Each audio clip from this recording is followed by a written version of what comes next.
guys, welcome to Shakespeare with Sarah. I am Sarah, and today I am going to be talking about how to choose a Shakespeare monologue for a drama school audition. Now, there are a couple of things that you want to think about, so I'm going to walk you through the way that I would prioritize my decision making. And at the end, I'm also going to talk about a couple of types of monologue that you really don't want to do, that they're really not suited to drama school auditions. So stick around for that bit at the end because that is important too. This month, I'm going to be doing a lot of videos talking about Shakespeare technique. So if you are working towards a drama school audition or even just a production, please subscribe because I want to help you out with some of those techniques that can really help advance what you're doing. Right, so what do I say is the number one thing that you need when it comes to choosing a drama school audition monologue?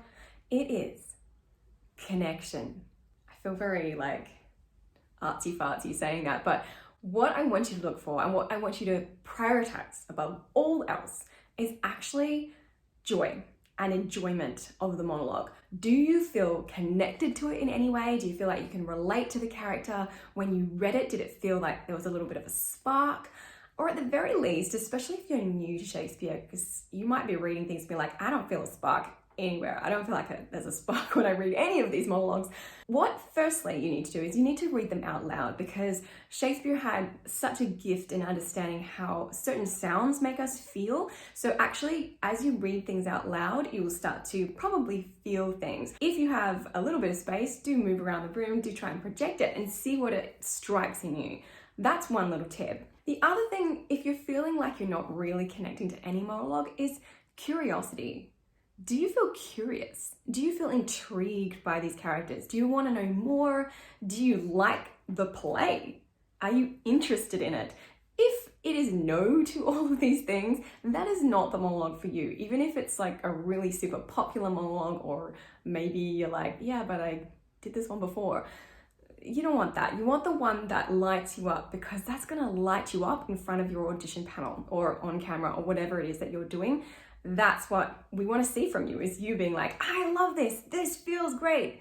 I love performing this. Even if it's like a super serious character, we can tell if you're enjoying stuff. So, number one, connection. My second priority is actually information. Now, sometimes people ask me, should I do this popular monologue that I really love, or should I do this lesser known one because I want to be like a little bit different? I don't want to be the same as all the other people in the audition room. Now, I understand why you might feel like that. I personally say, don't worry about being original, because the people that are on the panel are really likely to have seen pretty much every monologue performed under the sun. Like, they will know some better than others, but really the popular ones are popular for a reason. The lesser known ones sometimes they're not as good in an audition situation. That's one consideration, but also sometimes it's hard to find information about them.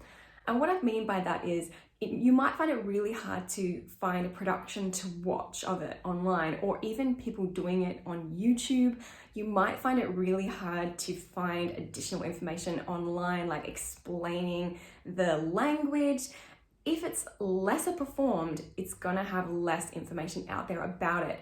And you need to know as much as possible about your monologue. You really need to be specific with Shakespeare. You can't kind of be like, oh, I kind of get what they're saying, I can do it. You need to really understand every word and all the context. You need to have read the play and watched productions if you want to be really good at it. And if you can't find productions and you can't find information explaining what it all means, then it's probably not a good pick for you. The third thing you might want to give a little bit of thought to is casting type.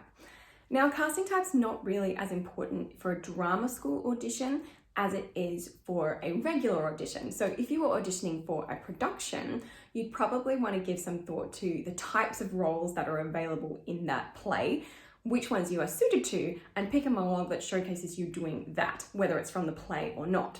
That's your normal kind of process for a regular audition. For drama school, because when you get in, they're actually just going to get you to do stuff that's outside of your casting type anyway, you don't really need to worry so much about like your age range and that kind of thing. unless they've said it in the audition brief. So if it says in the audition material, you know, give thought to your stage age or whatever, then sure, go ahead. But I find that most drama schools actually don't care about that. So if you are a really sort of strong looking person, for example, you might actually be really good at playing older characters. Even if you're like 19, you might be the kind of person that can play an amazing king or something.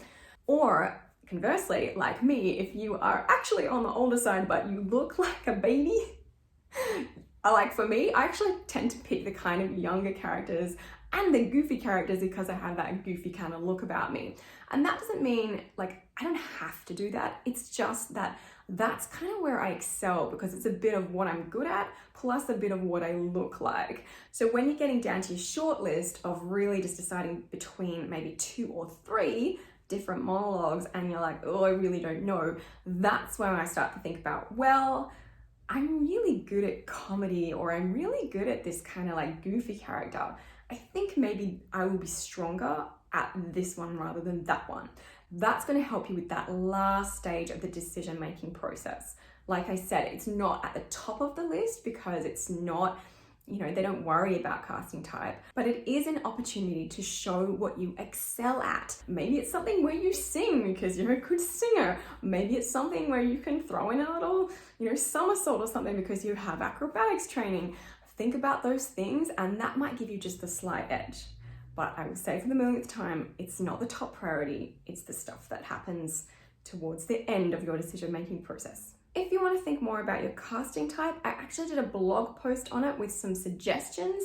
I will link that below because that's another resource that might just give you ideas and give you a little bit more food for thought. So now let me talk about some no-nos, some monologues that you don't want to pick for drama school auditions, and I will explain why. So there are 2 types of monologues that I wouldn't really recommend. First is monologues in prose, and the second is epilogues. So the first one, prose. Prose basically means that it's not in iambic pentameter. You can tell because a prose monologue will kind of look more like a paragraph that just kind of runs along, la la la, instead of looking like a column. So iambic pentameter, because it has a particular number of syllables per line, all the lines look kind of the same length. Iambic pentameter has kind of its own flow and it has techniques that you can use, and it basically just kind of has different rules to prose. And partly I think drama schools like to see you utilize the verse. They want to see how you deal with those specific rhythms, whether you actually work with them at all or if you ignore them. That's good information for them. But also, Shakespeare used prose in certain situations. It was often when things were, sometimes for comedy, sometimes when things were a little bit more relaxed. But it's basically a sign that it's kind of not a big moment for the character. If the character's having kind of a big moment, it would be in verse, generally. And so prose is kind of a good indicator that this is not really a big moment for this character. And therefore maybe not the best choice for you to showcase the character in an audition situation. Now it is an unwritten rule. So some drama schools maybe don't care and you could do it. And if you're not sure, if you really like a monologue that's in prose, you could email them and say, hey, can I do this one because I really like it? Shylock's to bait fish withal, so like the have not a Jew eyes speech is a good example of that. Like that is in prose, but it's a very famous speech and people might like to do it for an audition. So you can ask your drama school and just check if it's okay. And they might go, yeah, go ahead. But if you're not sure and you don't want to ask them, I would personally just stick with ones that are in iambic pentameter just for safety because they have certain rules. They're going to tick all the boxes. It's just better safe than sorry kind of stuff. The other thing that I would generally not do is epilogues. Epilogues had a particular function in Shakespeare's day, mostly where the actors were kind of taking off the character and talking to the audience and being like, oh, we hope you liked our play, and if not, well, too bad, so sad. That kind of thing. It's very relaxed, and even the most famous epilogues are not really, again, just not a great moment to showcase for the character. Really, in a drama school audition, you really want to be showcasing like an amazing, transformative moment for the character where a lot is going on and they're dealing with all sorts of things and it's very rich. Epilogues are not that. They're usually kind of neat and tidy. Maybe they're a bit funny, but they're just not a big character moment. even if they're nice and they're cute and they're funny, not so great for drama school. And that is all for me today. Please let me know what you are struggling with when it comes to drama school auditions so I can make more videos to help you. I would love to hear from you in the comments. I wish you the best of luck out there. Mwah! And I will see you next time.